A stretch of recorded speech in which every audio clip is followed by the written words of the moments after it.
ಸದ್ಯ ಎಲ್ಲ ಕ್ಷೇತ್ರಗಳಲ್ಲಿಯೂ ಕೂಡ AI ತಂತ್ರಜ್ಞಾನ ಬಳಕೆ ಆಗ್ತಾ ಇದೆ.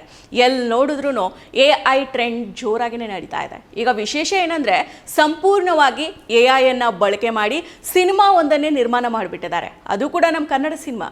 ಹೌದು, ಸಂಪೂರ್ಣ AI ಮೂಲಕನೇ ಕನ್ನಡದಲ್ಲಿ ಲವ್ ಯು ಸಿನಿಮಾ ಸಿದ್ಧ ಆಗಿದೆ. ಈ ಚಿತ್ರಕ್ಕೆ ಸೆನ್ಸಾರ್ ಪ್ರಮಾಣ ಪತ್ರ ಕೂಡ ಸಿಕ್ಕಿದೆ. ಸದ್ಯದಲ್ಲೇ ಈ ಲವ್ ಯು ಸಿನಿಮಾ ಬಿಡುಗಡೆ ಆಗಲಿದೆ. ಸಂಪೂರ್ಣ AI ಮೂಲಕ ಸಿದ್ಧವಾಗಿ ಸೆನ್ಸಾರ್ ಪ್ರಮಾಣ ಪತ್ರ ಪಡೆದಿರೋ ಮೊದಲ ಸಿನಿಮಾ ಅನ್ನೋ ಖ್ಯಾತಿಗೆ ಲವ್ ಯು ಚಿತ್ರ ಪಾತ್ರ ಆಗ್ತಾ ಇದೆ. ಈ ಬಗ್ಗೆ ನಿರ್ಮಾಪಕ ನಿರ್ದೇಶಕ ಎಸ್ ನರಸಿಂಹಮೂರ್ತಿ ಅವರು ಮಾಹಿತಿಯನ್ನು ಹಂಚಿಕೊಂಡಿದ್ದಾರೆ.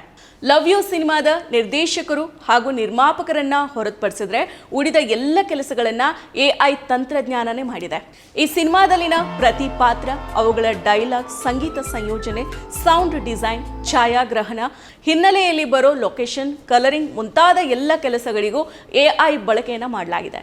ನೂತನ್ ಎಂಬ AI ಇಂಜಿನಿಯರ್ ಅವರ ತಾಂತ್ರಿಕ ನಾಯಕತ್ವ ಹಾಗೂ ಸುಂದರ್ ರಾಜ್ ಗುಂಡೂರಾವ್ ಯೋಜನೆಯ ನೇತೃತ್ವದಲ್ಲಿ ಈ ಸಿನಿಮಾ ಸಿದ್ಧ ಆಗಿದೆ. ಈ ಬಗ್ಗೆ ನಿರ್ಮಾಪಕ ನಿರ್ದೇಶಕ ಎಸ್ ನರಸಿಂಹಮೂರ್ತಿ ಅವರು ಮಾಹಿತಿಯನ್ನು ಹಂಚಿಕೊಂಡಿದ್ದಾರೆ. ಈ ಸಿನಿಮಾದ ಅವಧಿ ಒಟ್ಟು 95 ನಿಮಿಷ ಇದೆ. ಈ ಚಿತ್ರದಲ್ಲಿ ಟೋಟಲ್ ಆಗಿ 12 ಹಾಡುಗಳಿದ್ದಾವೆ. ಆ ಎಲ್ಲಾ ಹಾಡುಗಳು ಕೂಡ AI ಮೂಲಕ ಸಂಯೋಜಿಸಲ್ಪಟ್ಟು ಮುದ್ರಣಗೊಂಡಿದ್ದಾವೆ. ಲವ್ ಯು ಸಿನಿಮಾವನ್ನ ಮೇ ಅಥವಾ ಜೂನ್ ತಿಂಗಳಿನಲ್ಲಿ ರಿಲೀಸ್ ಮಾಡೋದಕ್ಕೆ ಸಿದ್ಧತೆಯನ್ನು ಮಾಡಿಕೊಳ್ಳಲಾಗ್ತಾ ಇದೆ.